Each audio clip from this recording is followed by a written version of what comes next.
Bonjour à tous. Le 7 mai dernier, je vous ai présenté le plan que nous avions préparé pour déconfiner le pays. Un plan qui suivait une ligne de crête, exigeant beaucoup de prudence et de méthode pour ne pas brûler les étapes et risquer une seconde vague épidémique.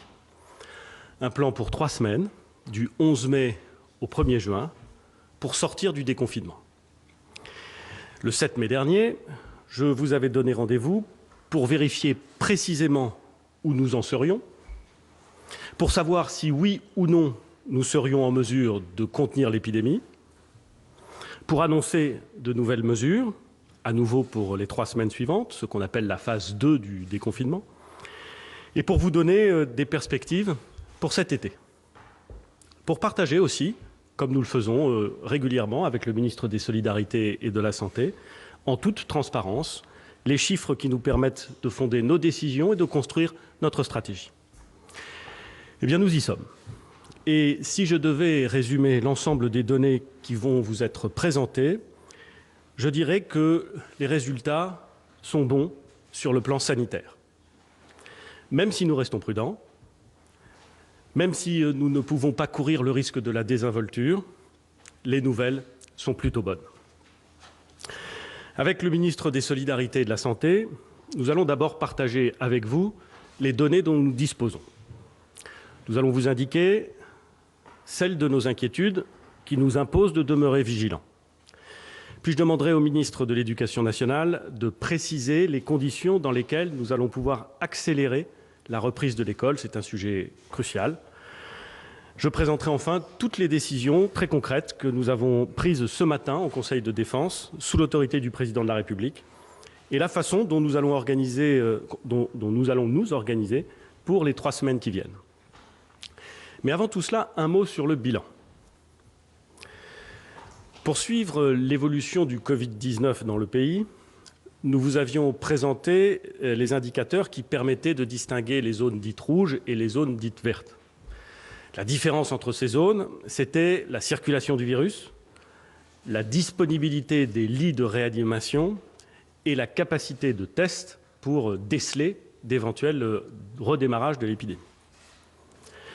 Avec ces indicateurs, 4 régions étaient en zone dite rouge. Aujourd'hui,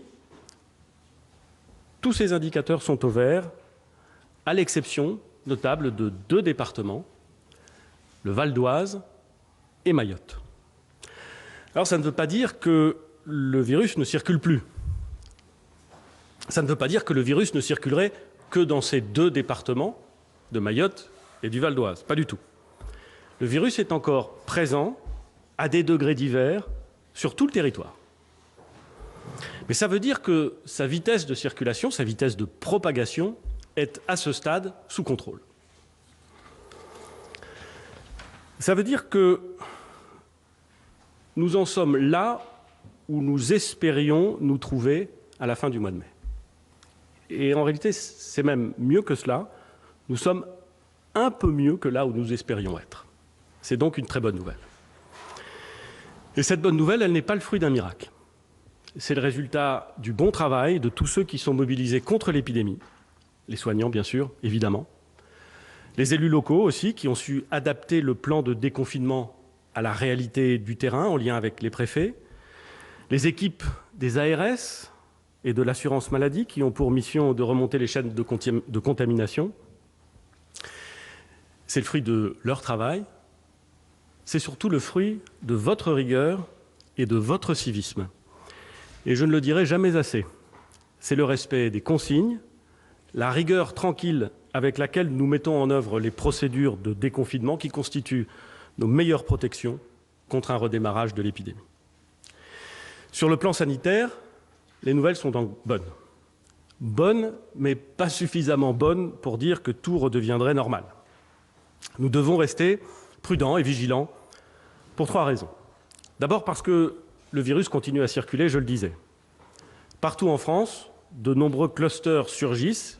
Heureusement, nous les détectons rapidement, mais ils sont toujours porteurs de risques de contamination importants.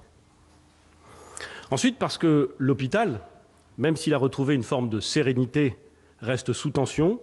Il a subi, vous le savez, un effort, une pression absolument considérable. Nous nous réjouissons tous, évidemment, que le chiffre de personnes en réanimation soit descendu de plus de 7000 au moment du pic à moins de 2000 aujourd'hui. Mais moins de 2000 aujourd'hui, ça représente toujours 30% de notre capacité de réanimation en temps normal, et c'est beaucoup, vraiment beaucoup. Enfin, nous connaissons de mieux en mieux le virus, et nous savons qu'il est particulièrement virulent dans les milieux fermés, dans les grands rassemblements, et qu'il touche de façon particulièrement sévère les personnes précaires et vulnérables. Tout ceci justifie donc que nous restions très vigilants. Le ministre des Solidarités et de la Santé va vous présenter le dispositif de surveillance qui est mis en place pour tous les départements et qui permet, partout sur le territoire, de prendre des mesures de précaution si nécessaire. Tous les départements vont bénéficier de nouvelles mesures fortes de déconfinement. Mais nous allons surveiller avec une vigilance particulière les départements d'Île-de-France, la Guyane et Mayotte. Dans ces départements, le virus circule un peu plus qu'ailleurs et des inquiétudes spécifiques demeurent donc. Le ministre de la Santé y reviendra. Dans ces départements, que nous allons qualifier de départements orange, le déconfinement sera, dans les 3 semaines qui viennent, un peu plus prudent que sur le reste du territoire.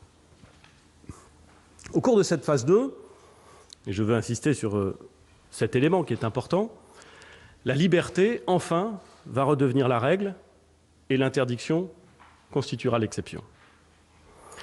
Nous avons ainsi notamment décidé l'accélération de la réouverture des écoles et collèges dans toutes les zones et des lycées dans les départements verts.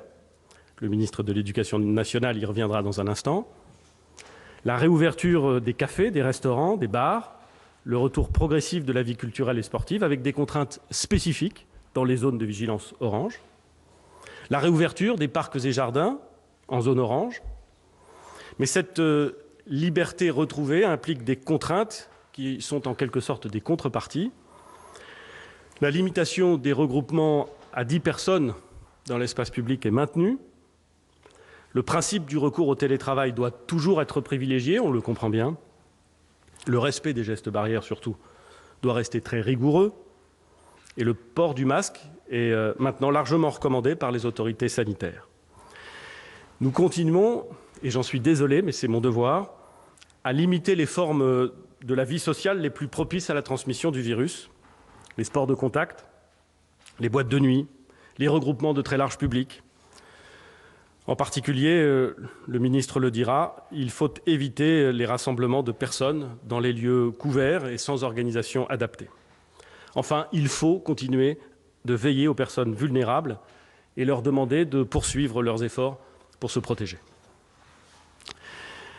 Je voudrais, avant de passer la parole au ministre de la Santé et des Solidarités, également insister sur l'urgence économique et sociale qui vient, ou en vérité sur l'urgence économique et sociale qui est déjà là. Le plan de confinement nous a obligés à mettre à l'arrêt une très grande partie de notre économie. Nous avons su prendre les mesures de chômage partiel pour limiter l'impact de ce choc sur les entreprises et sur leurs salariés. Nous avons mis en place des dispositifs de solidarité indispensables, puissants, qui sont venus accompagner et qui accompagnent du mieux qu'il est possible celles et ceux dont l'activité économique se trouve interrompue. Mais gardons en tête que s'ouvre aujourd'hui un nouveau front et que le pays va devoir se battre contre l'impact d'une récession historique. Les chiffres présentés par Pôle emploi ce matin l'attestent et sonnent l'urgence. Le nombre de personnes inscrites à Pôle emploi et qui n'ont pas travaillé du tout en avril a augmenté de plus de 800 000 par rapport à mars. C'est malheureusement historique. Le déconfinement va donc nous permettre de reprendre une vie presque normale, de souffler après l'épreuve, mais il doit aussi sonner la mobilisation de tous, le moment d'une reprise vigoureuse, organisée, déterminée. Nous aurons l'occasion d'y revenir.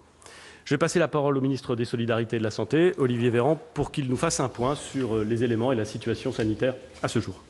Merci, Monsieur le Premier ministre. Je voudrais prendre un temps pour détailler avec vous les 4 indicateurs que nous avons mis en place et que nous suivrons désormais. Le premier indicateur, c'est ce qu'on appelle l'incidence. La pression épidémique est analysée grâce à l'incidence. C'est quoi une incidence? C'est le nombre de personnes infectées sur une semaine sur 100 000 habitants. Cet indicateur, nous lui avons mis 2 seuils. D'abord, entre 0 et 10 personnes infectées sur 100 000, au-delà de 10 personnes, nous atteignons un seuil qu'on appelle le seuil de vigilance. Et ensuite, au-dessus de 50 personnes pour 100 000, lorsqu'elles sont infectées, nous atteignons alors ce qu'on appelle le seuil d'alerte. Ces seuils, ils sont cohérents et ils convergent d'ailleurs avec les seuils retenus par des pays voisins, en particulier l'Allemagne. Le taux d'incidence, donc, reste au-dessus du seuil de vigilance dans plusieurs départements. Cela veut dire que dans ces départements, le nombre de nouveaux cas de contamination dans les 7 derniers jours reste encore suffisamment élevé pour justifier une attention particulière. Cette incidence est dans la plupart des cas expliquée par la présence de cas regroupés, ce qu'on appelle désormais les clusters, vous les connaissez, et ces clusters sont repérés, analysés, isolés. Dans certains autres départements, c'est le cas notamment en Île-de-France, qui est une situation particulière, c'est le niveau de circulation du virus qui explique cette incidence élevée, sans que cela s'explique principalement par des cas groupés, donc par des clusters avec des chaînes de transmission. Le deuxième indicateur, c'est le taux de positivité des tests, les fameux tests PCR. Avec l'augmentation importante de nos capacités de test, avec l'augmentation importante des indications de test, le taux moyen de positivité des tests PCR réalisés chez des personnes qui sont soupçonnées, suspectes de souffrir du coronavirus, n'est plus que de 1,9%. Il était bien supérieur pendant la phase épidémique, près de 10 fois supérieur à ce taux de 1,9%. C'est un paramètre qui est important à surveiller parce qu'il nous permet de détecter précocement des signes de reprise de l'épidémie dans les territoires. Et plus le taux est bas, plus nous testons des personnes qui ne sont pas malades, c'est-à-dire que plus nous testons large, plus les mailles du filet sont étroites. Le troisième indicateur, c'est ce qu'on appelle le fameux R effectif, c'est le facteur de reproduction du virus. Vous le connaissez, on vous l'a présenté à plusieurs reprises. C'est la probabilité pour quelqu'un qui est contaminé de contaminer à son tour d'autres personnes. Si le R est supérieur à 1, ça veut dire que chaque porteur du virus va transmettre à son tour le virus à plus d'une personne, et donc l'épidémie augmente. Et lorsque le R est inférieur à 1, ça veut dire, ce qui est le cas d'ailleurs aujourd'hui sur la majeure partie du territoire, on peut alors considérer que l'épidémie régresse, puisqu'une personne malade va contaminer en moyenne moins d'une personne autour d'elle. Ce qui fait varier ce facteur R effectif, c'est vous. C'est-à-dire, c'est le comportement que vous adoptez depuis plusieurs semaines avec le respect des gestes barrières, le respect de la distanciation physique. Et c'est en suivant rigoureusement ces mesures que nous pourrons continuer de faire reculer l'épidémie jusqu'à éradiquer la présence du virus sur tout le territoire. Enfin, le quatrième indicateur, c'est le taux d'occupation des réanimations. Cet indicateur, vous le connaissez, nous l'avions présenté lors de la précédente conférence de presse. C'est un niveau qui reflète la saturation des hôpitaux, avec encore des malades, en grand nombre d'ailleurs, dans les réanimations de nos hôpitaux. Nous avons modifié les seuils de cet indicateur de manière à accompagner le retour progressif à la normale. Ainsi, nous avons abaissé le seuil de vigilance à 40% alors qu'il était auparavant à 60% et le seuil d'alerte à 60% alors qu'il était auparavant à 80%. C'est-à-dire que lorsqu'il y a plus de 60% des patients qui sont en réanimation à cause d'une infection à coronavirus, on considère que le seuil d'alerte est dépassé. Cet indicateur, comme la fois précédente, nous l'appliquons à l'échelle régionale, car c'est à l'échelle des régions qu'on doit penser le taux d'occupation des hôpitaux et des réanimations. Vous voyez sur la carte que les tensions sanitaires restent importantes dans la région Île-de-France ainsi qu'à Mayotte. Dans la région Grand Est, nous avons passé depuis quelques jours à peine sous le seuil, nous sommes passés sous ce seuil de 40%, ce qui est une bonne nouvelle et qui permet de classer la région Grand Est désormais en vert. L'occupation des réanimations est un point de vigilance important pour nous, d'autant plus que le nombre total de patients en réanimation, les malades atteints du coronavirus et les malades atteints d'autres maladies, reste à un niveau très élevé. Ainsi, vous avez la carte des points de vigilance pour la phase 2 du confinement que le Premier ministre vous a présentée et qui est ainsi basée sur ces 4 différents indicateurs. Sur cette carte, et sauf pour l'Île-de-France qui est dans une situation particulière sur laquelle je vais revenir, les départements en orange sont ceux pour lesquels il y a au moins 2 indicateurs sur les 4 au-dessus des seuils des vigilances et pour lesquels, après une analyse approfondie, nous considérons qu'il faut maintenir une vigilance renforcée. En Île-de-France, cette vigilance est justifiée en raison de la persistance à la fois d'un taux d'incidence encore élevé sur certains départements de la région et d'un taux de patients hospitalisés en réanimation encore élevé.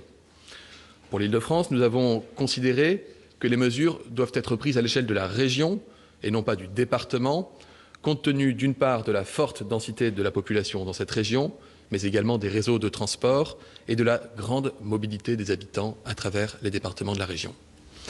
Dans le département de Mayotte, la vigilance renforcée est liée à l'existence d'une épidémie toujours active et à la persistance de tensions sanitaires, comme en attestent nos indicateurs. Enfin, en Guyane, le classement en vigilance renforcée est là aussi lié à plusieurs indicateurs épidémiques au-dessus des seuils de vigilance, et notamment un nombre R effectif supérieur à 1, démontrant la progression toujours active de l'épidémie sur ce territoire. S'agissant des autres départements, la couleur verte ne veut pas dire que le virus n'y circule plus et qu'il n'y est plus. Je le redis, le comportement de chacun est essentiel pour faire progresser encore la situation. Nous suivrons très attentivement, avec les indicateurs et avec les directeurs généraux des ARS et les préfets de département, la situation département par département et notamment la surveillance.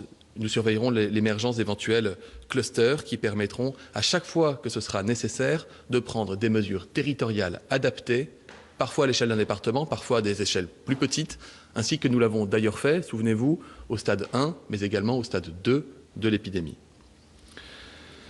Parlons maintenant, Monsieur le Premier ministre, des tests. Vous le savez, la France a déployé une stratégie offensive qui tient en 3 mots: protéger, tester, isoler, afin de mieux contrôler la diffusion du virus. Grâce au déploiement massif des tests PCR, grâce à la mise en place d'un système de centralisation numérique des données, nous avons la capacité de tester chaque personne symptomatique et tous les cas contacts à risque, et nous pouvons également mener des programmes de dépistage spécifiques. À ce stade, plus de 80% des résultats des tests PCR sont rendus en moins de 36 heures. Notre capacité de test nous met en possibilité de faire autant de tests que nécessaire. Nous notons toutefois qu'il y a moins de malades en circulation, et c'est une bonne nouvelle sur le territoire national, et qu'il y a même moins de cas contacts rapprochés que ce que nous avions anticipé, compte tenu du maintien des mesures de distanciation physique. Nous ne sommes donc pas du tout à saturation de nos capacités de test, et je l'ai dit, les 2% de positivité sont le reflet des mailles assez serrées. Nous menons également des opérations en population asymptomatique dans toutes les régions du territoire national, y compris là où personne n'appelle parce qu'il n'y a pas de symptômes. Et ça nous permet de vérifier que ce n'est pas parce qu'il n'y a pas de symptômes qu'il n'y a pas une circulation active du virus. Nous avons une règle de conduite: garantir à tous ceux qui doivent faire un test d'y avoir accès, veiller à ce que personne ne reste à l'écart. Et il me revient à nouveau de vous inviter, en cas de symptômes, fièvre, douleur respiratoire, toux, la moindre hésitation doit vous conduire à appeler votre médecin pour qu'il puisse vous prescrire un masque, un test, vous permettre de vous protéger, de vous isoler et de regarder avec vous si vous avez pu éventuellement contaminer des gens dans votre entourage sans le savoir. Je voudrais enfin ajouter un mot sur la sérologie. Depuis quelques jours, notre capacité de test s'est en effet enrichie d'une nouvelle approche très importante. Ce sont les tests sérologiques. Ces tests ne permettent pas de détecter la présence d'un virus, mais la réaction immunitaire, et donc de savoir si une personne a développé des anticorps contre le virus, et donc ça veut dire qu'il a été exposé à la maladie, avec ou sans symptômes, et qu'il en a gardé une mémoire immunitaire dont on estime qu'elle a vocation à protéger vis-à-vis du risque de virus. Mais je veux être très clair, un test sérologique positif ne doit absolument pas changer votre comportement. Vous pouvez encore contaminer d'autres personnes sans le savoir, parce que si vous serrez la main de quelqu'un qui est malade, même si vous-même ne tombez pas malade, vous pouvez ensuite serrer d'autres mains ou déposer du virus sur des surfaces et ainsi contaminer d'autres personnes. Les mesures de distanciation sociale s'imposent donc à tous, avec une sérologie positive ou négative. La Haute Autorité de Santé a publié une liste de tests. Ces tests sont désormais pris en charge à 100% par l'assurance maladie, lorsqu'ils sont prescrits évidemment par un médecin et selon les indications de la Haute Autorité de Santé, ainsi que pour les personnels de santé et les personnels des EHPAD qui peuvent désormais, s'ils le souhaitent, bénéficier d'une sérologie en laboratoire. J'insiste, la sérologie ne remplace pas le test PCR. La sérologie ne vous dira pas si vous êtes malade un jour donné. La sérologie vous dira si vous avez été malade par le passé. Il s'agit de tests qui sont désormais fiables, avec des critères d'utilisation précis, validés, et l'accès à ces tests remboursés ne se fera que sur prescription, évidemment. Merci, Monsieur le ministre des Solidarités et de la Santé.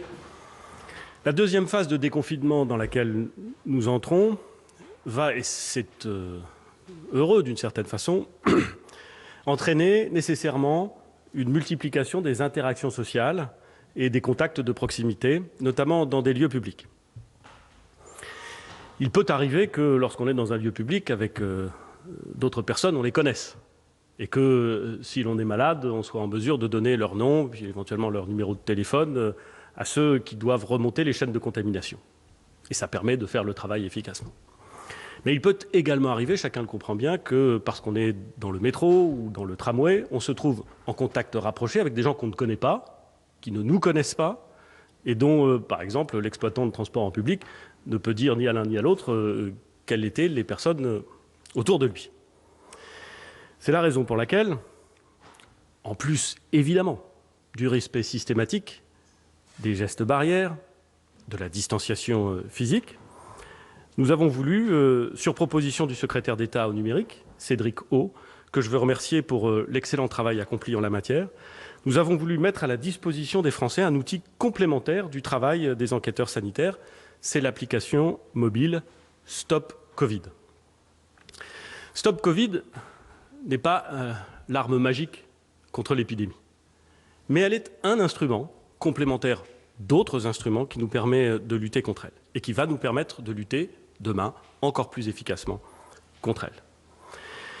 C'est d'ailleurs parce qu'elle a été conçue pour participer à l'effort de lutte contre l'épidémie, dans un certain nombre de cas, que le Conseil scientifique, l'Académie de médecine, l'Ordre des médecins, le Comité pilote d'éthique du numérique ont jugé utile le recours à une telle application avec les garanties qu'elle présente. Nous avons, comme je m'y étais engagé, pris toutes les garanties nécessaires sous le contrôle du Parlement, dont les deux chambres, l'Assemblée nationale et le Sénat, ont donné hier leur feu vert vigilant pour que Stop Covid respecte les données personnelles et les données de vie privée de tous ceux qui l'utiliseront. Stop Covid ne vous géolocalisera jamais. Son utilisation sera anonyme et temporaire et l'État n'aura jamais accès aux données permettant de vous identifier, pas plus qu'à vos contacts. Ce sont ces garanties, et ces garanties scrupuleusement vérifiées, qui ont conduit la Commission nationale informatique et liberté, la CNIL, à valider à 2 reprises le déploiement de cette application. Pour cette échéance du 2 juin, d'entrer dans la seconde phase du déconfinement, il sera possible de télécharger et d'installer cette application. C'est évidemment volontaire, c'est évidemment gratuit.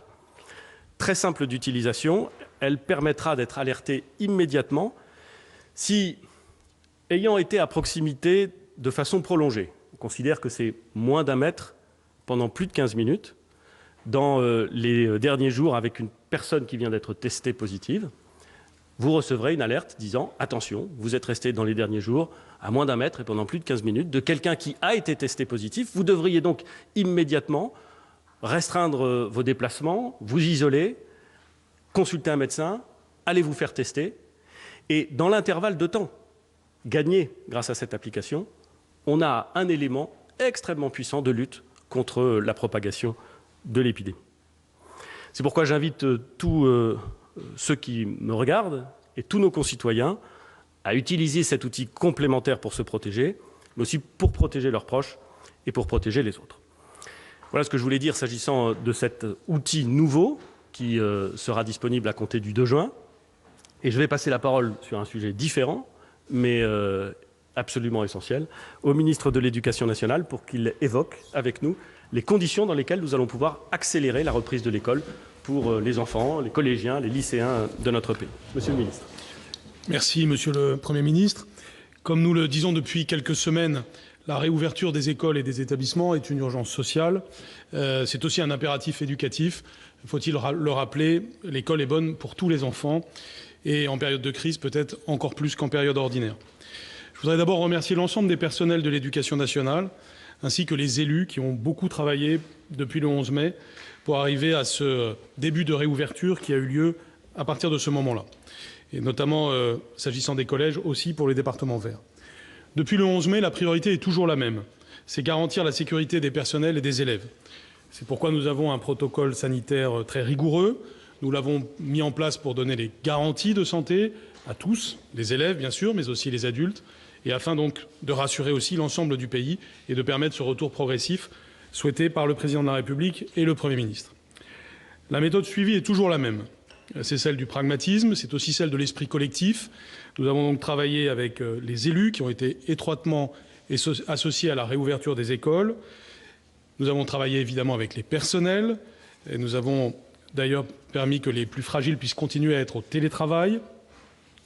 Et puis nous avons eu aussi un travail avec les familles, par l'information aux familles, en continuant à offrir un enseignement à distance aussi, et bien entendu en tenant compte du fait que la situation au mois de mai était une situation d'amorce, une situation nécessairement imparfaite, mais une situation qui permettait des améliorations progressives.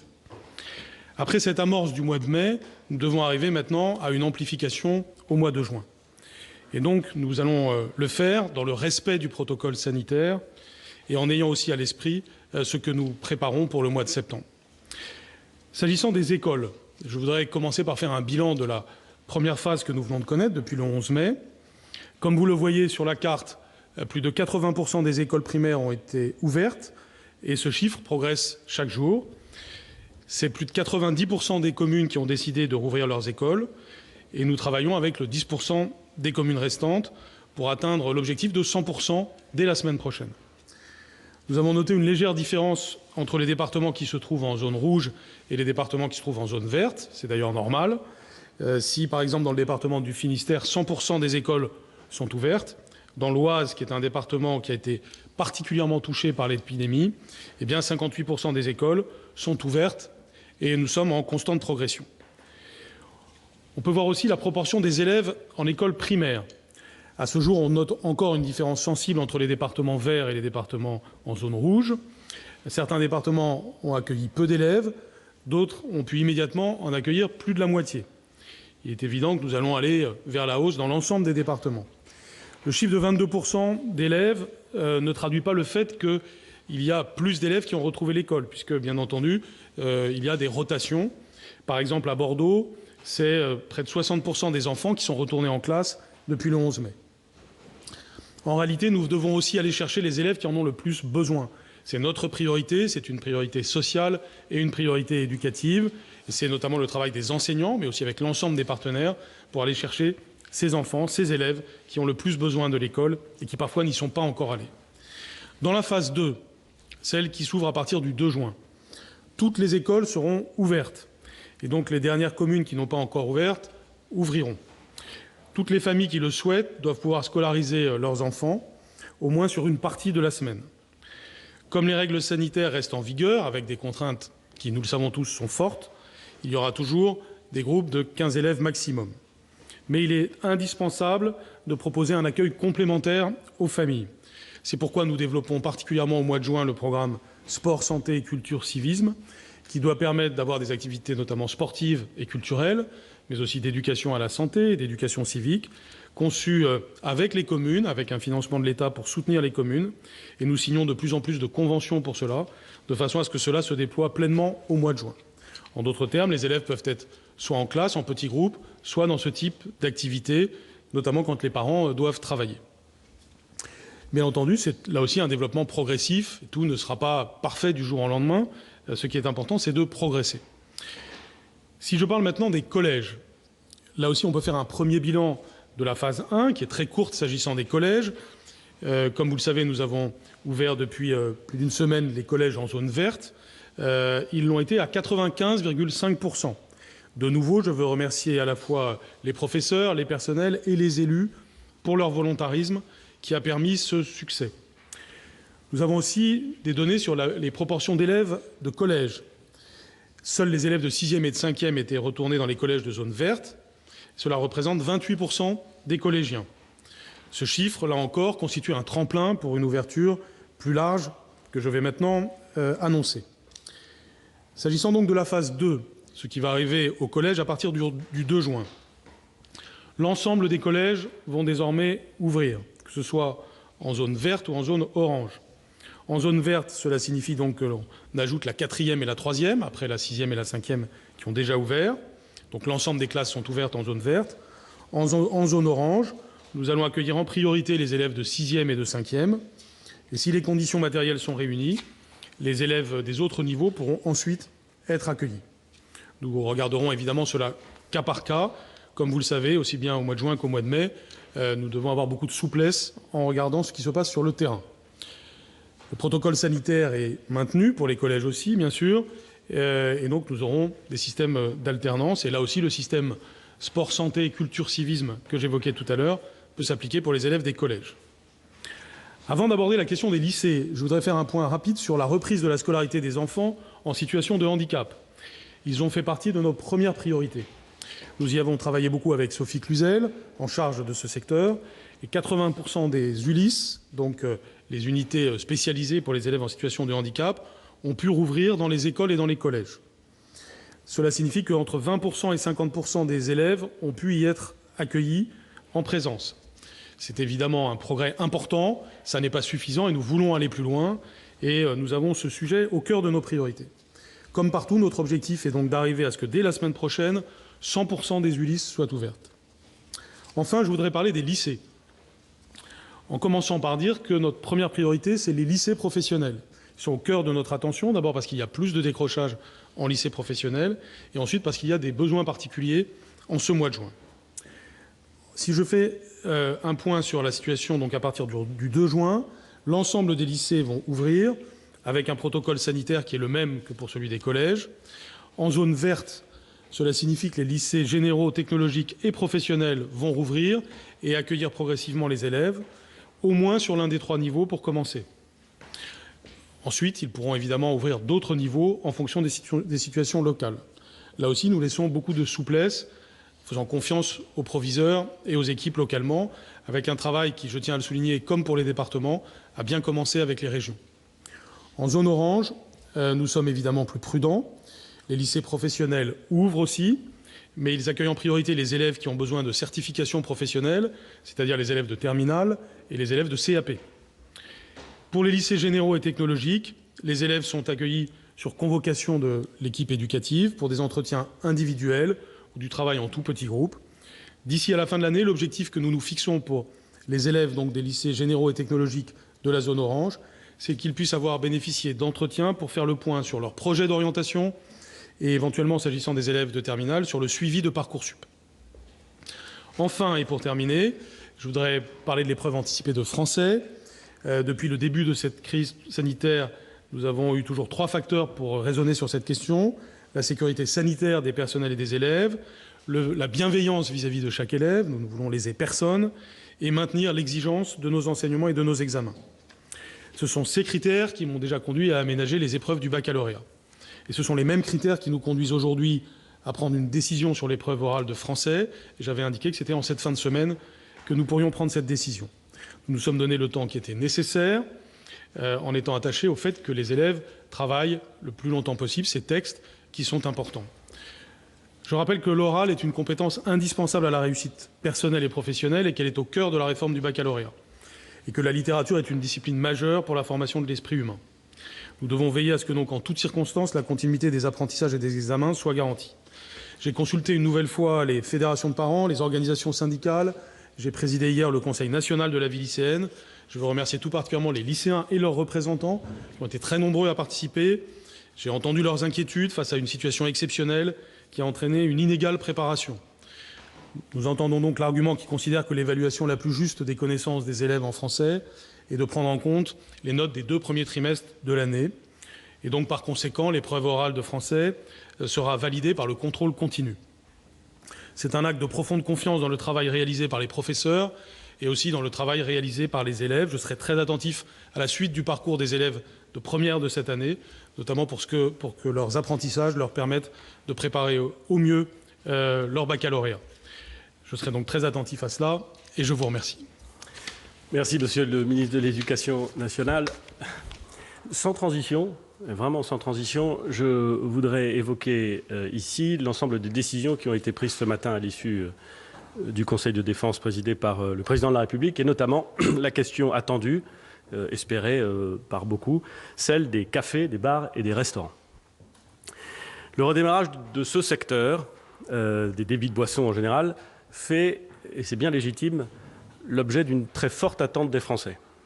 C'est un secteur qui est capital pour notre économie, c'est un secteur qui est capital pour l'emploi, et c'est aussi, il faut bien le reconnaître, et il faut s'en réjouir, une partie de notre art de vivre et de notre façon de vivre collectivement et de vivre ensemble.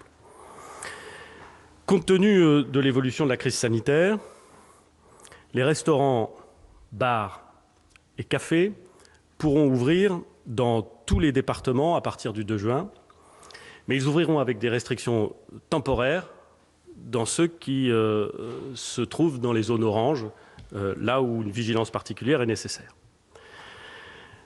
Partout, cette ouverture sera conditionnée au respect des règles sanitaires qui ont été validées avec la profession d'ailleurs. Les personnes qui ont choisi de dîner ou de déjeuner ensemble pourront s'asseoir à la même table dans la limite d'une capacité maximale de 10 par table. Mais il devra y avoir une distance minimale d'1 mètre entre les tables de chaque groupe. Les circulations à l'intérieur des établissements devront être organisées et le port du masque sera rendu obligatoire pour l'ensemble du personnel en salle et en cuisine, ainsi que pour les clients lorsqu'ils se déplacent, bien entendu. S'agissant des bars, toujours dans les zones vertes, je vous rappelle la règle, il faut éviter les risques à l'intérieur des espaces, dans les endroits où on est rassemblés, potentiellement plus serrés et où la circulation de l'air, le renouvellement de l'air est moins bien garanti. C'est pour ça que nous demanderons aux exploitants de ne pas autoriser la consommation debout à l'intérieur. Dans beaucoup de cafés, de bars, il y a des tables où on peut boire un verre ou manger, ça ne posera pas de problème, mais on essaiera et on demandera de ne pas autoriser la consommation debout à l'intérieur. Dans les départements qui font l'objet d'une vigilance particulière, les départements de l'Île-de-France, Mayotte et la Guyane, seules les terrasses des cafés, des bars et des restaurants pourront ouvrir au 2 juin. J'ai parfaitement conscience que c'est une restriction et que c'est une restriction qui est lourde de conséquences s'agissant de ces établissements dans les zones oranges. Mais il nous a semblé, à la lumière de ce qui se pratique dans les autres pays, à la lumière des risques que nous avons identifiés, que c'était la bonne mesure à prendre, au moins pour les 3 semaines qui viennent. Évidemment, comme pour toutes les mesures que je viens d'évoquer, elles seront réévaluées à la fin du mois de juin, ou plus exactement avant le 22 juin, qui est la date de notre prochain rendez-vous. Un mot sur les hébergements touristiques. Les hébergements touristiques, les villages vacances, les campings pourront ouvrir à partir du 2 juin dans tous les départements, à l'exception de ceux qui font l'objet d'une vigilance particulière. Dans ces départements-là, les hébergements en question, les campings, les auberges collectives, ne pourront rouvrir que dans la 3e phase de déconfinement, c'est-à-dire après le 22 juin. Dans tous les départements, les colonies de vacances pourront réouvrir à compter du 22 juin. Et c'est évidemment une bonne nouvelle. S'agissant des déplacements, depuis plusieurs mois, nous avons voulu éviter à tout prix que des personnes en provenance de zones dans lesquelles le virus circule puissent se déplacer dans des zones dans lesquelles le virus circulerait moins. Parce que l'idée, c'était évidemment d'éviter la dissémination du virus. C'est pour cette raison que nous avons fermé nos frontières, les frontières extérieures à l'Europe et les frontières intérieures à l'Europe. C'est aussi pour ces raisons que, lors de la première phase du déconfinement, nous avons décidé d'interdire les déplacements de plus de 100 km à l'intérieur du territoire national, sauf motif impérieux. Aujourd'hui, le virus circule encore très activement dans certaines parties du monde. C'est pourquoi nous avons décidé d'évaluer à l'horizon du 15 juin, avec l'ensemble des pays européens, si nos frontières extérieures à l'Europe devaient ou non réouvrir. Pour quels ressortissants, de quel pays, et avec quelle modalité de quatorzaine, le cas échéant. Donc pour tout ce qui est à l'extérieur de l'espace européen, la décision sera prise collectivement, avec l'ensemble des pays européens, à l'horizon du 15 juin. À l'intérieur de l'Europe, l'épidémie est en train de ralentir. C'est vrai en France, mais c'est vrai partout en Europe. C'est pourquoi la France sera favorable à une réouverture des frontières intérieures de l'Europe à compter du 15 juin, si la situation sanitaire le permet, bien entendu, sans quatorzaine pour les voyageurs en provenance de pays européens. Mais comme nous le faisons depuis le début de la crise, nous appliquerons des mesures de réciprocité vis-à-vis des États européens qui décideraient de fermer leurs frontières ou d'imposer des quatorzaines aux Français.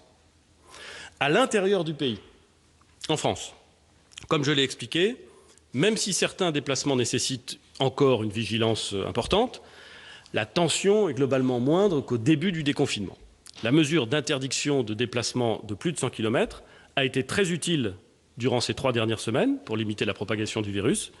Elle a été bien respectée par les Français, je les en remercie. Mais aujourd'hui, avec la pression qui a baissé, cette mesure n'a plus de justification. À compter du 2 juin, il est donc mis fin à l'interdiction de déplacement de plus de 100 km de chez soi.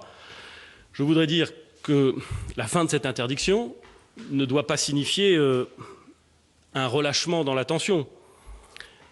Il est bien vrai que moins on circule, moins le virus se propage. Aussi, j'en appelle à la responsabilité de chacun. Vous pouvez vous déplacer, vous pouvez aller en congé annuel, mais dans toute la mesure du possible, si vous pouvez différer un déplacement lointain, c'est probablement plus raisonnable. Et j'appelle chaque Français, dans le cadre de ces nouvelles règles, au même esprit de responsabilité dont ils ont fait preuve depuis le début de cette crise. Un point important pour tous nos concitoyens sur la culture, les loisirs et les vacances. Grâce aux efforts faits par chacun pour respecter les gestes barrières, la distanciation physique, notre vie sociale, notre vie culturelle, notre vie sportive va pouvoir reprendre plus largement. Je l'ai dit, dès ce week-end, les parcs et jardins seront ouverts sur tout le territoire, en zone dite orange, comme partout en France. Le port du masque pourra être imposé dans de nombreux espaces. À la demande des maires, les préfets pourront, par mesure de précaution supplémentaire, imposer le port du masque dans les espaces publics. Ce sera aux acteurs locaux d'en décider. À compter du 2 juin, seront aussi également réouverts sur tout le territoire les plages, les lacs, les plans d'eau, les musées, les monuments seront également ouverts sur l'ensemble du territoire. Le port du masque, il sera lui aussi obligatoire. Pour un certain nombre d'activités, une distinction va cependant devoir encore être réalisée dans les 3 prochaines semaines entre les zones vertes et les zones oranges. Dans les zones vertes, les salles de spectacle et les théâtres pourront ouvrir à compter du 2 juin. Je ne méconnais absolument pas la difficulté pratique de réouvrir ces équipements dès lors que la programmation s'est trouvée perturbée, que les répétitions n'ont pas pu intervenir. Mais il nous semble que si certains peuvent le faire, alors qu'ils le fassent.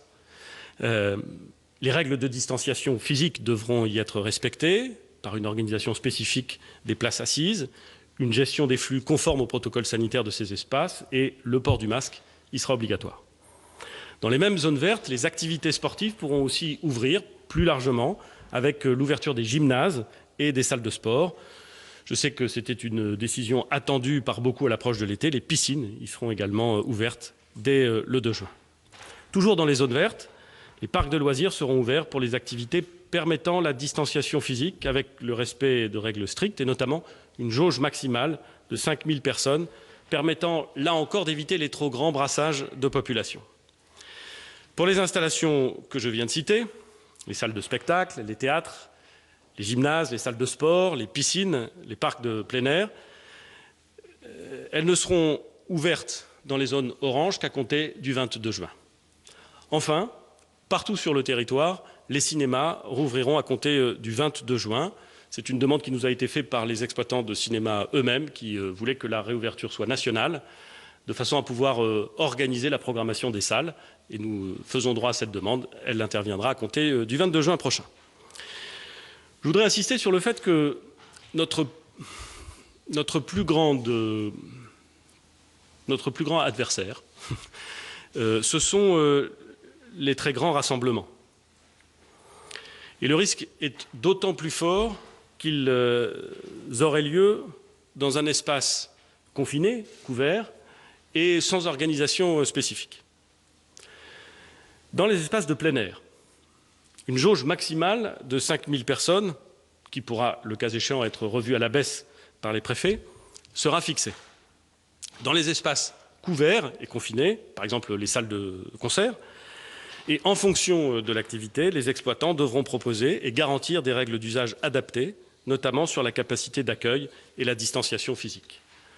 Nous partons là encore sur une logique qui est une logique de prudence, mais qui est aussi une logique de confiance. Et nous considérons qu'au stade où nous nous trouvons de l'épidémie, les exploitants de lieux ouverts ou fermés, plus exactement couverts ou de plein air, sont capables de déterminer les conditions d'organisation de leur salle, les conditions de déambulation, les conditions de croisement, de distanciation physique, et que s'ils sont capables de les organiser, alors ils doivent le mettre en œuvre de façon très stricte, et que s'ils ne sont pas capables de l'organiser et de le garantir, alors il est préférable qu'ils n'ouvrent pas. C'est à eux que revient cette responsabilité, et bien entendu les services de l'État, et je le crois volontiers, l'ensemble des collectivités territoriales, les assisteront pour faire en sorte que cette réouverture puisse se passer dans les meilleures conditions.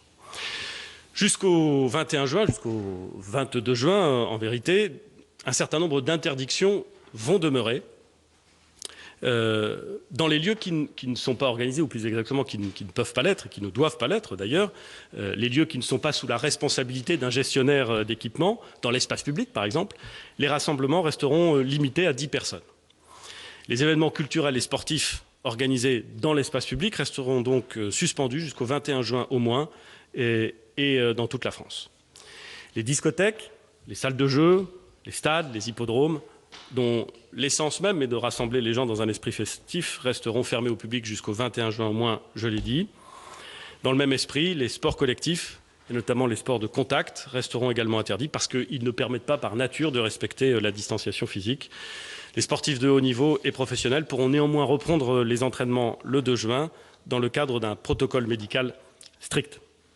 Un mot sur la situation de nos concitoyens les plus vulnérables, c'est-à-dire ceux exposés avec le plus de risques au virus et à la maladie qui en découle. Il est vrai que nous déconfinons le pays parce que le virus circule moins, mais nous devons conserver une vigilance maximale pour protéger les personnes à risque, les personnes les plus susceptibles d'être frappées par les cas graves de la maladie.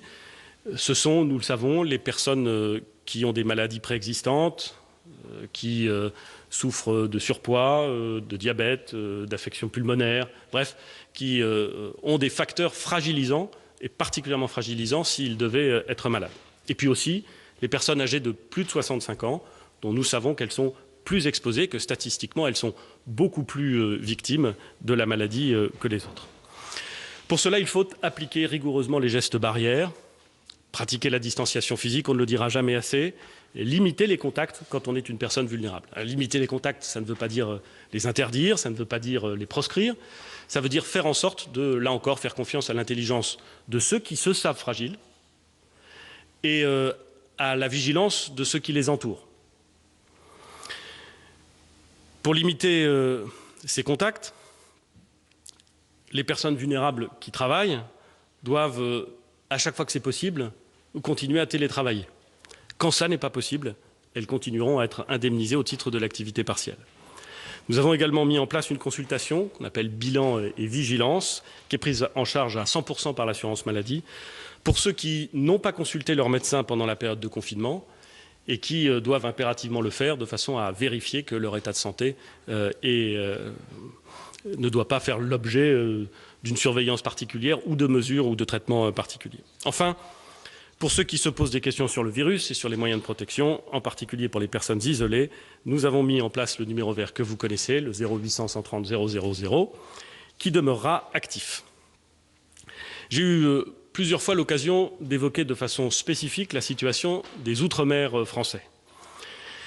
Vous le savez, parce que ce sont souvent des territoires insulaires, à l'exception de la Guyane, ils sont souvent des territoires plus fragiles par leur équipement sanitaire et parfois par les fragilités d'un certain nombre des populations qui y vivent. La nouvelle phase de déconfinement va être engagée évidemment dans les Outre-mer aussi, en conservant cependant des mesures de contrôle très strictes des déplacements vers ces territoires et des mesures strictes de quatorzaine lorsqu'on y arrive. Nous visons toujours, si les conditions sanitaires nous le permettent, une ouverture plus large des vols pour les vacances. C'est essentiel pour ces territoires. D'ici là, nous allons expérimenter, et je parle bien d'une expérimentation, une nouvelle forme de quatorzaine dans certains territoires avec un test qui sera réalisé au bout de 7 jours et pourra conduire, s'il est négatif, à adapter les contraintes imposées aux personnes. Il faut que nous soyons en mesure d'imaginer les bons dispositifs pour les territoires insulaires. C'est un impératif qu'ils nous demandent et c'est sur quoi nous sommes en train de travailler. À Mayotte, l'épidémie reste active. Une première évolution du déconfinement a été décidée lundi dernier avec la réouverture de certaines écoles, mais nous allons rester extrêmement vigilants. Nous allons d'ailleurs rester également vigilants sur la situation en Guyane, compte tenu de la taille de certains clusters, compte tenu aussi de la situation dans le pays frontalier de la Guyane qu'est le Brésil.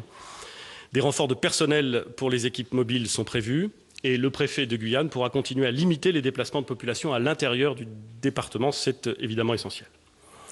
Quelques mots sur les perspectives pour l'été. Chacun dispose, je crois, d'un peu plus d'éléments pour organiser la période estivale. Les déplacements, y compris en Europe, seront, je l'espère, autorisés. Concernant les relations hors Europe, il nous faudra nous harmoniser avec nos pays voisins et prendre des décisions en fonction de l'état et de l'évolution des risques. Je l'ai dit, les enfants pourront être inscrits en colonie de vacances ou en camp de plein air. Et nous avons laissé des points d'interrogation que nous devrons lever dans les 3 semaines sur les rassemblements de plus de 10 personnes dans les espaces publics qui permettraient la réouverture des événements culturels et sportifs, sur l'ouverture des stades au public, sur la pratique des sports collectifs et de contact. Cette réouverture sera examinée en fonction de la situation sanitaire d'ici le 22 juin. Tous les ministres seront conduits à préciser rapidement le détail des mesures que nous vous avons présentées. Le décret qui les organise, qui les fixe, qui les précise, sera pris ce week-end pour traduire en droit ces mesures. Je voudrais en appeler à chacun de nos concitoyens à l'esprit de responsabilité que j'ai souvent invoqué à ce pupitre. Les règles sont une chose, il faut les préciser de la manière la plus détaillée possible, il faut les penser de la façon la plus adaptée possible, mais l'esprit de ces règles est à l'évidence encore plus important que la lettre de ces règles. Et l'esprit de ces règles, c'est la responsabilité de nos concitoyens. C'est le fait de comprendre que nous sommes tous collectivement, quel que soit notre âge, quel que soit notre statut, nos activités, notre situation, un des acteurs de la lutte contre l'épidémie. Il ne s'agit pas d'avoir peur. Il ne s'agit pas d'avoir peur des autres, certainement pas. Il s'agit d'être soi-même suffisamment méticuleux et organisé pour être certain de se protéger soi-même et de protéger les autres. Dans l'ensemble, vous avez parfaitement compris ces règles et elles sont bien observées. Et c'est d'ailleurs la raison pour laquelle l'épidémie recule. Mais nous savons tous que le début d'un relâchement, une forme de désinvolture, la facilité du printemps et peut-être même encore plus de l'été, pourrait faire repartir dans certains territoires l'épidémie. C'est la raison pour laquelle je demande à chacun d'avoir le bon sens, qui est heureusement très développé dans notre pays, le bon sens de comprendre ces règles et dans toute la mesure du possible, à chaque instant, de les respecter et de les appliquer. Et je dis aussi que cette bataille, cet effort contre l'épidémie, si elle progresse dans une bonne direction, doit se doubler dans les jours, dans les semaines, dans les mois qui viennent, d'une mobilisation pour permettre à notre pays de faire face à une deuxième crise, après la crise sanitaire, qui est la crise économique et sociale que j'évoquais au début de notre intervention. Je vous remercie beaucoup et je vais évidemment, nous allons d'ailleurs évidemment répondre aux questions qui nous seront désormais posées. Bonjour Monsieur le Premier ministre, Bastien Auger, TF1 LCI. Nous allons vous relayer les questions de l'ensemble de nos confrères. Et d'abord une question d'ordre général sur l'ensemble des mesures que vous avez annoncées. Est-ce que vous confirmez que ces mesures sont réversibles en cas de regain de l'épidémie? Et très concrètement, quels sont les critères qui vous conduiraient à revenir en arrière sur ces mesures? C'est un des éléments sur lesquels nous avons toujours indiqué que nous serions extrêmement attentifs. Si des seuils d'alerte venaient à être franchis, le ministre des Solidarités et de la Santé les a évoqués. Si, dans un département, nous constations plus de 50 cas pour 100 000 habitants cumulés sur 7 jours.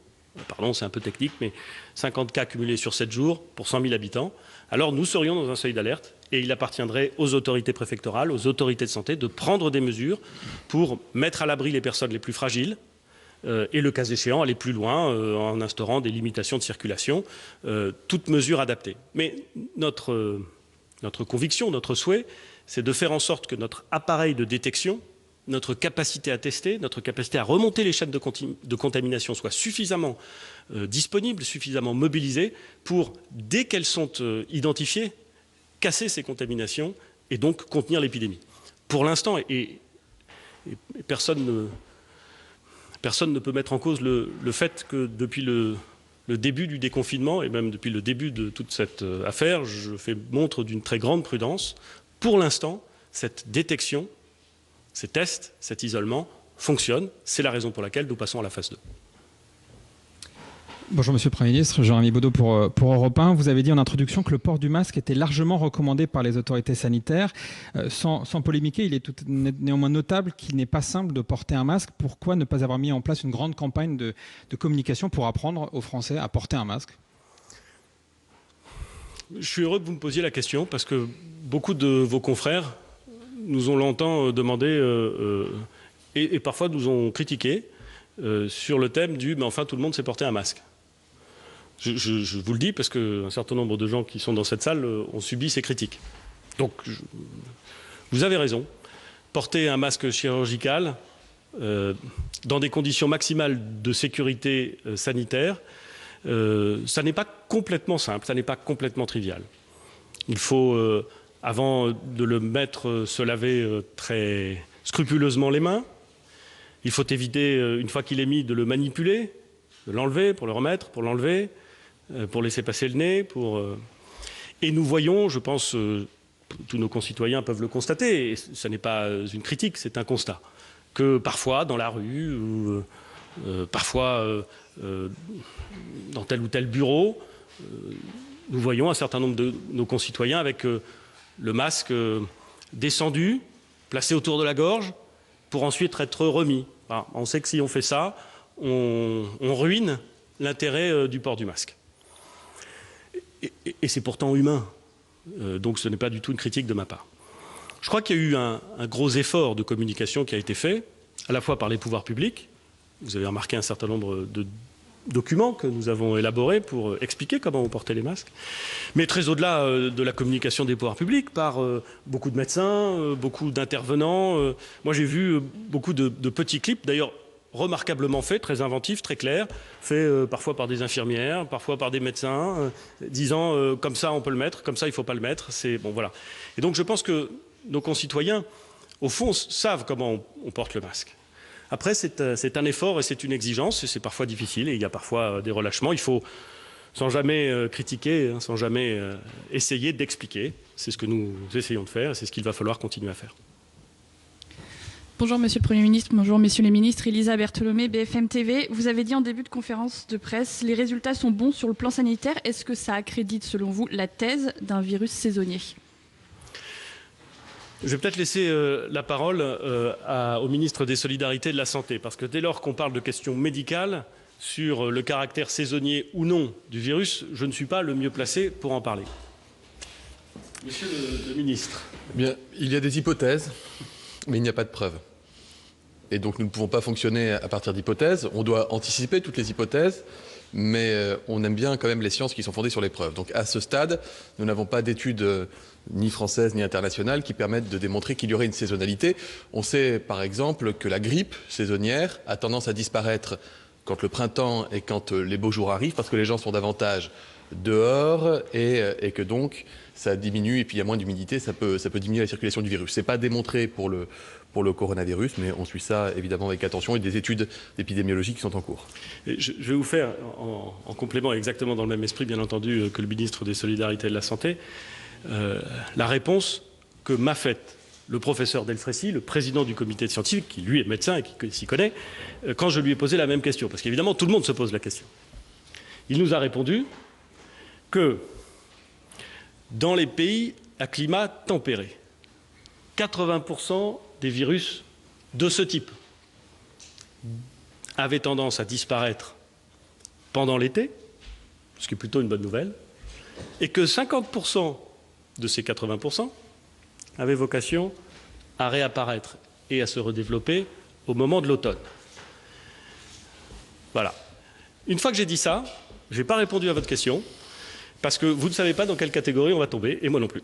Si je peux me permettre de compléter le complément du Premier ministre, observez que, en tout cas, ce n'est pas lié à des températures, ni à une hygrométrie particulière, puisque vous voyez ce qui se passe au Brésil, notamment, qui n'est pas un pays très froid et qui ne rencontre pas particulièrement de saison automnale comme on peut les rencontrer en France. Et on voit que le virus a pu circuler dans certains pays indistinctement selon la température qui y régnait. À l'inverse, il n'y a pas eu d'épidémie en Grèce, sans qu'on sache véritablement expliquer pourquoi. Et même à l'échelle de la cartographie du pays, de la France, il y a des départements dans lesquels le virus a beaucoup circulé, le Grand Est, et des endroits, la Dordogne, la Lozère, où le virus n'a pas ou peu circulé. Et là, ce n'était pas lié à des conditions météo-climatiques. Et c'est d'ailleurs la raison pour laquelle nous allons rester prudents. Parce que, évidemment, on pourrait imaginer que dès lors qu'il a disparu pendant l'été, ou que sa circulation a tellement diminué pendant l'été, il n'y a plus rien à faire. Sauf qu'il est possible qu'il revienne. Il y a des hypothèses qui ne sont pas négligeables, qui nous disent qu'il pourrait revenir. Et la pire des choses à faire, ce serait donc de désarmer notre dispositif. Et nous allons donc, pendant tout l'été, que ce soit dans la préparation de la rentrée scolaire, que ce soit dans l'ensemble des décisions qui vont être prises d'organisation par le ministère de la Santé et des Solidarités, étudier avec attention l'ensemble des signes qui permettraient de déceler un éventuel redémarrage de l'épidémie et préserver toutes les mesures qui nous permettent de détecter, d'isoler et donc de protéger. Et c'est d'ailleurs la raison pour laquelle j'ai présenté l'application Stop Covid, puisque l'application Stop Covid, aujourd'hui, est un complément, à l'évidence, mais dans l'hypothèse où l'épidémie repartirait à l'été ou à l'automne, elle viendrait compléter le dispositif déjà existant.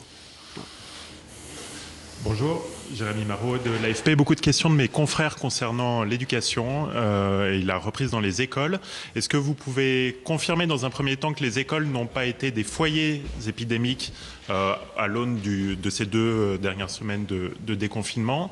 Et à ce titre-là, à cette aune-là, pourquoi ne pas avoir assoupli le protocole sanitaire et revu les seuils d'accueil dans les écoles et dans les crèches? Mais alors, sur la première question, il est toujours important de rappeler que même pendant la période de confinement, nous avons eu une sorte de service d'accueil pour les enfants de soignants. Ça concernait 30 000 élèves par jour, en moyenne, et il n'y a pas eu de problème sanitaire majeur. Ensuite, depuis le déconfinement, le début du déconfinement, donc depuis le 11 mai, nous avons ce protocole sanitaire très strict. Et parmi les éléments de ce protocole, il y a justement le fait de fermer de manière assez systématique une classe ou une école lorsqu'il y a l'épidémie autour. C'est évidemment les autorités de santé qui sont décisives pour de telles choses, et c'est ainsi que nous avons parfois dû fermer des écoles que nous avions ouvertes. Certains ont parfois interprété ça comme une forme d'échec. On a ouvert et puis on referme, mais c'est le contraire. C'est précisément une souplesse de notre part. Bien sûr, c'est une contrainte, bien sûr, c'est désagréable, mais ça fait partie de notre logique de pragmatisme. Et je rappelle qu'il y a plus de 40 000 écoles en France. Donc ça ne peut pas être considéré comme des foyers, mais ça peut être considéré comme des mesures que nous prenons pour éviter qu'il y ait des foyers. Et c'est donc cela qui s'est passé. Et sur votre deuxième question, qui est, mais dans ce cas-là, ne faut-il pas assouplir le protocole? C'est précisément parce que nous avons un protocole strict que nous évitons qu'il y ait des foyers. Donc nous devons rester prudents, c'est ce que nous faisons. Et bien entendu, si les choses s'améliorent dans le futur, nous espérons tous que nous pourrons avoir un protocole moins strict, mais nous avançons pas à pas avec pragmatisme. Et là aussi, pour aller dans le sens du ministre de l'Éducation, nous attendons, évidemment avec beaucoup d'impatience, les éléments qui résulteront des études permettant de caractériser la possibilité pour des enfants, notamment pour des jeunes enfants, de transmettre le virus à des adultes. Vous savez qu'il y a beaucoup de questions qui ont été posées là-dessus et croyez-moi, on se les pose également. Et je sais que des études sont en cours, qu'elles sont sur le point d'être publiées. Je ne peux pas donner le résultat des études avant qu'elles soient publiées, mais je peux vous dire que nous les attendons avec impatience. Vous l'avez dit dans votre propos liminaire, l'école est bonne pour tous les enfants. Néanmoins, on comprend que des élèves dans les zones oranges de 4e, de 3e, des lycéens ne retourneront pas du tout en cours avant la rentrée de septembre.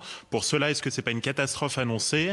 Et question additionnelle, comment faites-vous concrètement pour aller chercher les décrocheurs? Comment êtes-vous sûr que ce sont bien eux qui reviennent en cours actuellement? Alors, c'est deux questions bien distinctes en effet. D'abord, sur le premier point, je rappelle que l'instruction est obligatoire. Dans la période exceptionnelle que nous vivons, la seule chose qui peut être différente entre un élève et un autre, c'est le fait d'aller physiquement ou pas à l'école. Mais l'instruction est obligatoire.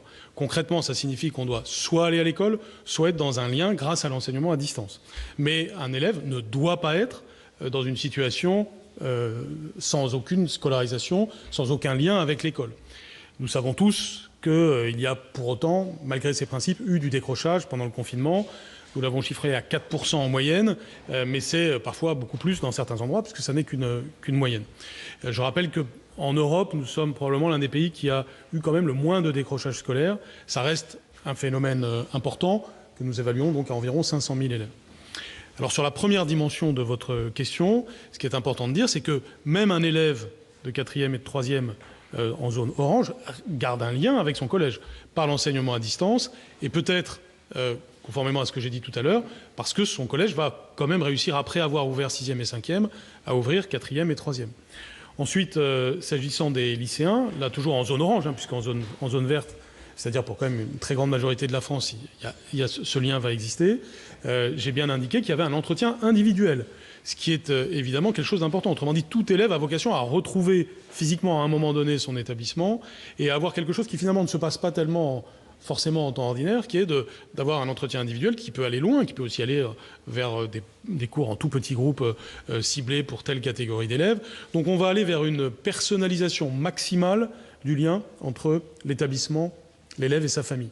Donc ce n'est pas du tout la rupture d'un lien, au contraire, c'est l'aménagement des choses pour tenir compte des contraintes sanitaires qui sont fortes, c'est vrai, mais aussi du fait qu'on veut faire réussir tous les élèves. De ce point de vue-là, sur votre deuxième question, enfin la deuxième dimension de votre question, c'est d'une certaine façon ma priorité principale.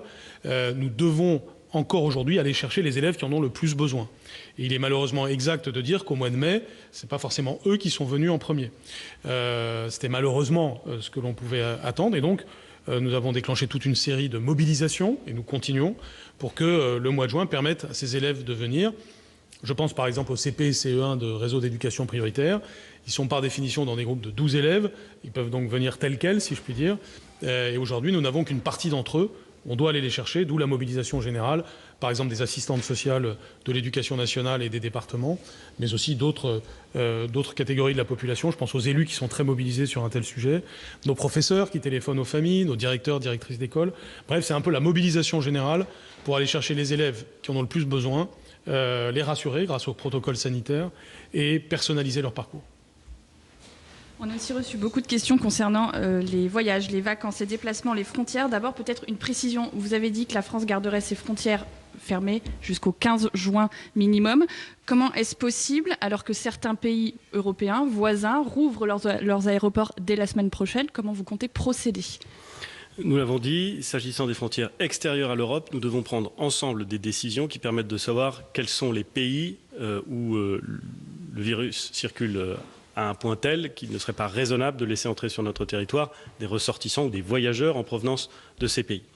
Ça n'a pas de sens de le faire pays par pays, ou plus exactement pays européen par pays européen. Il faut le faire collectivement et ensuite appliquer cette règle collectivement. C'est notre ambition, c'est notre volonté et c'est ce à quoi nous travaillons avec nos partenaires. Entre pays européens, la question est un peu différente. Certains pays ayant choisi avant d'autres de réouvrir leurs frontières, c'est-à-dire de faire en sorte qu'on puisse arriver chez eux. Moi, je respecte les décisions prises par les pays voisins. Elles ont été prises souverainement, si j'ose dire, et elles sont toujours adaptées à la situation sanitaire, que ce soit en Italie ou en Espagne. La crise a été d'une telle ampleur que nous savons que les autorités en place font le maximum et ne prennent pas de décisions à la légère, je n'ai aucun doute là-dessus. Mais nous prenions les décisions à notre rythme et nous avons considéré que le bon moment pour faire en sorte que l'on puisse accéder sur le territoire national, ce soit le 15 juin. Et après le 15 juin, nous verrons comment... Nous ouvrirons les frontières à l'intérieur de l'Europe, je l'ai indiqué, sans quatorzaine, j'allais dire quarantaine, sans quatorzaine, mais avec la possibilité de prendre des mesures en réciprocité si des pays européens venaient à prendre des mesures de quatorzaine à l'égard des Français. Et voilà comment les choses vont procéder. On a encore beaucoup de travail sur ces questions, beaucoup de travail pratique à mettre en œuvre. Mais il me semble important de dire à nos concitoyens quelle est la perspective. La perspective, c'est le 15 juin, ça n'est pas le 2 juin, et dans les conditions qu'on aura l'occasion de préciser. Et donc concrètement, un Français qui voudrait se rendre en Italie dès la semaine prochaine pourrait un Français qui voudrait se rendre en Italie pourrait. Il pourrait se rendre en Italie au sens où l'Italie ne lui interdirait pas l'accès à son territoire. Et que nous n'interdisons pas l'accès à notre territoire des ressortissants français quand ils reviennent en France. Vous le savez, c'est déjà le cas aujourd'hui. Mais un ressortissant étranger ne pourrait pas aller en Italie et revenir en France facilement. Une question d'Outre-mer 360 qui concerne le sujet très spécifique des Outre-mer du Pacifique. Qu'en est-il pour leurs déplacements à eux, qui ont nécessairement une escale à faire aux États-Unis pour la Polynésie, par exemple, au Japon pour la Nouvelle-Calédonie? Alors, je ne vais pas être en mesure de répondre à toutes les questions, et notamment aux questions d'escale, parce qu'elles dépendent des régimes juridiques de chaque pays, et au risque de vous décevoir, je ne suis pas capable de déterminer dans le détail les régimes juridiques applicables dans tous les pays du monde. J'en suis désolé, mais honnêtement, je ne vois pas comment je pourrais. En revanche, ce qui est certain, c'est que ce soit en Polynésie ou en Nouvelle-Calédonie, et singulièrement en Nouvelle-Calédonie, il y a un régime de quatorzaine auquel les populations de Nouvelle-Calédonie sont extrêmement attachées. D'abord à cause de leur histoire. La propagation des virus apportés de l'extérieur a bien souvent suscité des ravages considérables dans l'histoire de ces territoires. Et nous avons donc veillé à faire en sorte que les quatorzaines applicables en Nouvelle-Calédonie et en Polynésie soient très strictes et à faire en sorte que chacun puisse les observer. Et de ce point de vue-là, il y a un enjeu très particulier et nous ne voulons prendre aucun risque en la matière. Comme je l'ai indiqué tout à l'heure, ce que nous cherchons à faire, c'est, tout en garantissant les conditions de sûreté et de sécurité sanitaire, veiller à imaginer des nouveaux protocoles qui permettraient d'accéder plus facilement au territoire insulaire, mais avec toutes les conditions de sûreté garanties. Et c'est un travail qu'il faut faire avec les médecins pour vérifier que le protocole que nous proposerons sera parfaitement adapté aux enjeux.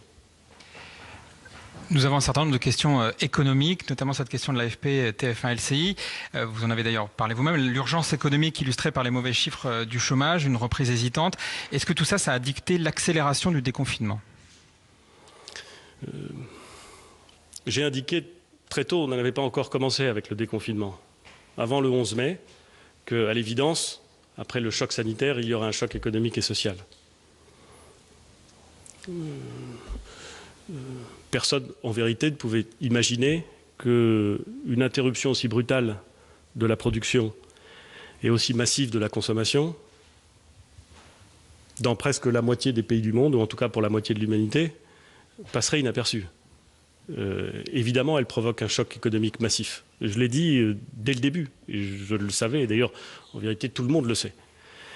Donc, cette question n'a pas justifié ni une accélération ni un ralentissement de considérations qui ont été prises d'abord et avant tout pour protéger les populations. Mais il est vrai que j'ai toujours évoqué la question du chemin de crête entre la sécurité sanitaire et la nécessaire reprise. Aujourd'hui, on voit que la pente du côté de la sécurité sanitaire est un peu moins difficile, mais que la pente du côté de la reprise économique est beaucoup plus abrupte. Nous devons donc continuer d'avancer. Nous sommes toujours sur ce chemin de crête, mais parce que les résultats sanitaires sont bons, nous pouvons avancer plus vite. Comptez-vous renforcer les contrôles face aux entreprises qui ont indûment utilisé le dispositif de chômage partiel en faisant travailler leurs salariés, parfois par exemple avec leur mail personnel? Oui. Concrètement, ça veut dire? Ça veut dire qu'on va faire des contrôles et qu'on va vérifier. Parce que dans ce moment, les entreprises qui n'auraient pas joué le jeu, n'auraient pas respecté la loi, placeraient évidemment l'ensemble de nos concitoyens dans une situation pénible. Respecter la loi, ce n'est pas simplement pour les gens qui respectent le confinement, c'est pour tout le monde. Et donc la ministre du Travail a eu raison de dire que nous allions procéder à des contrôles pour vérifier qu'on n'avait pas détourné le régime d'activité partielle. Ça me semble bien naturel et je crois que chacun de nos concitoyens le comprend parfaitement. Concernant les terrasses des cafés et des restaurants, est-ce qu'il est prévu d'autoriser les établissements à étaler leurs terrasses plus que d'habitude dans la rue pour pouvoir... Ce n'est pas une décision du gouvernement. Ce n'est pas le gouvernement qui décide d'attribuer le droit à tel ou tel exploitant d'installer une terrasse, c'est le maire. Et donc, je pense que, probablement, je peux imaginer, en fonction de mon expérience, peut-être même de la ville que je connais le mieux, qu'il y aura peut-être, pour rattraper le retard, une forme d'organisation un peu différente, peut-être un petit peu plus libérale, pour faire en sorte que plus d'exploitants et plus de cafés ou de restaurants puissent disposer d'espaces extérieurs. C'est évidemment très important dans les dans les zones oranges, où la vigilance reste encore forte, mais je ne peux pas présumer de la décision des maires et elle devra être conciliée avec les impératifs de la circulation, de l'ordre public. Voilà.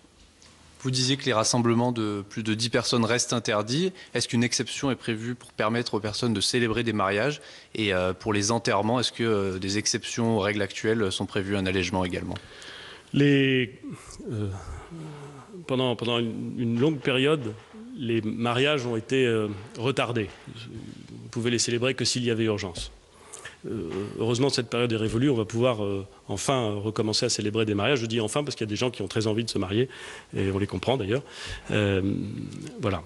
Cela dit, le moment de relâcher totalement l'attention sur les cérémonies religieuses ou sur les cérémonies civiles n'est pas venu.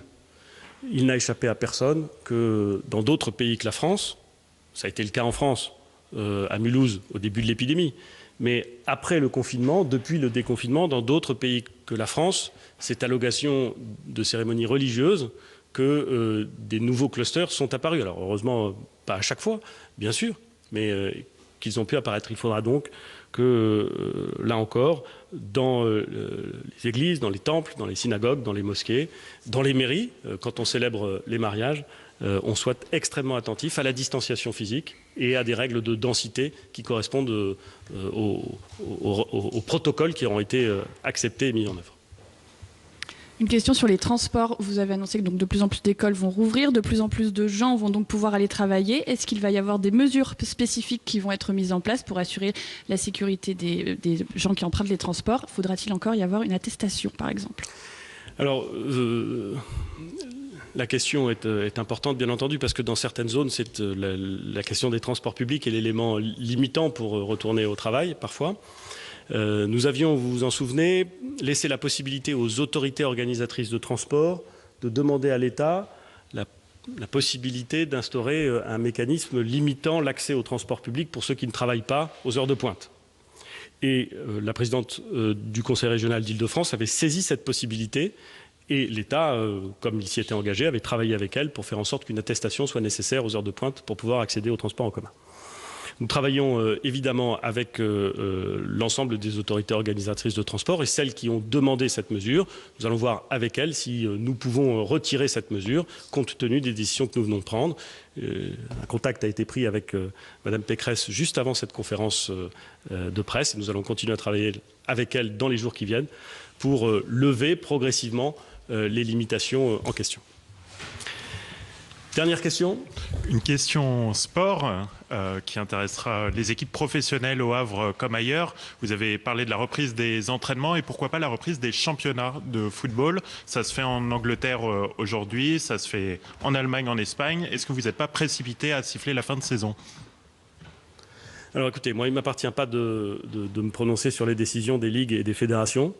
Mais il me semble que pendant près de 2 mois et demi, les championnats et compétitions ont été interrompus pour d'excellentes raisons. Je l'assume parfaitement. Nous avons indiqué que l'utilisation des stades était encore sujette à des limitations. Nous avons indiqué que la pratique des sports collectifs, parce que par définition, ce sont des sports de contact, je pense par exemple au foot et au basket, rendait l'exercice de ces sports encore interdit. Je ne crois pas que le moment soit venu. Et par goût personnel, j'espère que le moment viendra bientôt. Et j'espère que le début de la saison prochaine pourra s'effectuer dans des conditions normales, s'agissant des joueurs, s'agissant des équipes. Je sais qu'ils l'attendent avec beaucoup d'impatience. Merci beaucoup pour ces questions et pour votre attention.